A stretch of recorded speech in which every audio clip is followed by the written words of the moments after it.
നമസ്കാരം. News prime മലയാളത്തിലേക്ക്. Supreme കോടതി ചീഫ് ജസ്റ്റിസ് എത്രത്തോളം നിരുത്തരവാദപരമായാണ് ഈ രാജ്യത്തെ യുവാക്കളെ കാണുന്നത്, വില കുറച്ച് കാണുന്നത് മാത്രമല്ല, അവരോട് ഏറ്റവും മോശമായ ഭാഷയിൽ കോടതിയിൽ ഇരുന്നുകൊണ്ട് പെരുമാറുന്നത് എന്നുള്ളത് നമ്മളെല്ലാവരും കണ്ടതാണ്.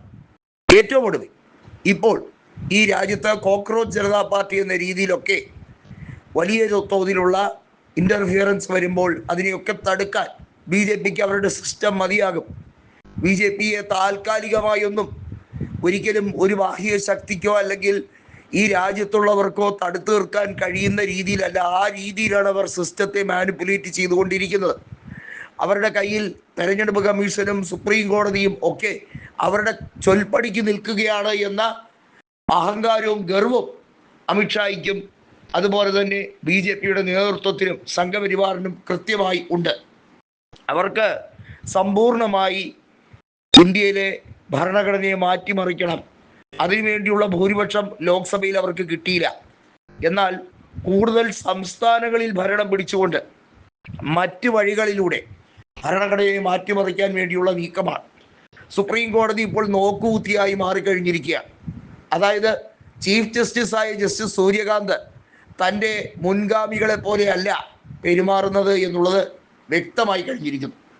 ആദ്യ കുറച്ച് നാളുകൾ ചാർജ് എടുത്ത ശേഷം അദ്ദേഹം വലിയ തോതിലുള്ള ഒരു തിരുത്തൽ ശക്തിയായി മാറുകയും BJP നേതൃത്വത്തെ അല്ലെങ്കിൽ സംഘപരിവാർ അജണ്ടകളെയൊക്കെ കൃത്യമായി വിരട്ടി കൈയകലത്തിൽ നിർത്തുമെന്നൊക്കെ നമ്മൾ പ്രത്യാശ പ്രകടിപ്പിച്ചു. പക്ഷേ യഥാർത്ഥത്തിൽ സംഭവിച്ചത് മറ്റൊന്നാണ്. സുപ്രീം കോടതിയുടെ വിശ്വാസ്യത നഷ്ടപ്പെട്ടു എന്ന് കപിൽ സിബലിന് പോലും തുറന്നടിക്കേണ്ടി വരുന്ന അവസ്ഥ എത്രത്തോളം ഭയാനകമാണ് എന്നുള്ളതാണ്.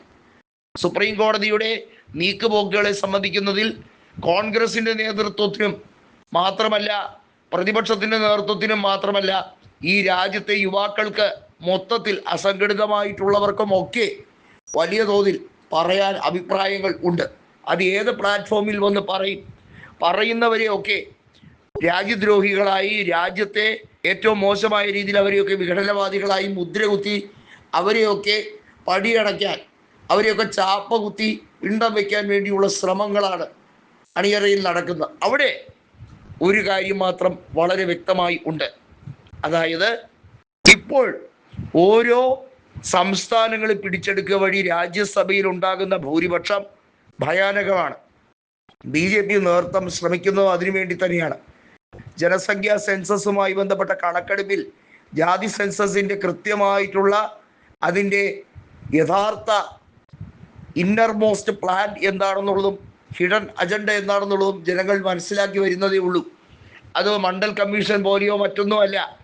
ഈ രാജ്യത്ത് കൃത്യമായിട്ടുള്ള ജാതി സെൻസസ് എടുത്തതിന് ശേഷമായിരിക്കും മോദി ഏറ്റവും ഡെഡ്ലി ആയിട്ടുള്ള ഒരു ഇക്വേഷൻ ബിൽഡപ്പ് ചെയ്യുന്നത്.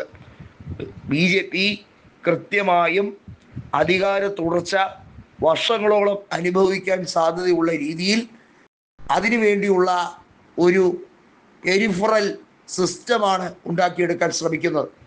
പക്ഷേ ഇത് മനസ്സിലാക്കാതെയാണ് പലരും പെരുമാറുന്നത്. ഇന്ത്യ മുന്നണി എന്ന സംവിധാനം ഇനി ഒരിക്കലും പ്രായോഗികമല്ല.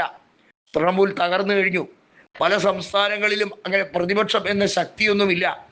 കോൺഗ്രസ് പതിവ് പോലെ ശക്തി ആർജിക്കേണ്ട സമയമായി കഴിഞ്ഞിരിക്കുന്നു. പല സംസ്ഥാനങ്ങളിലെയും ആ പ്രതിപക്ഷത്തെ നഷ്ടപ്പെട്ട പ്രതാപം കോൺഗ്രസിലൂടെ ഈ രാജ്യത്ത് ഒരു ആൻറ്റിതിസിസ് ഡെവലപ്പ് ചെയ്ത് വരുന്നു എന്നുള്ളത് വ്യക്തം.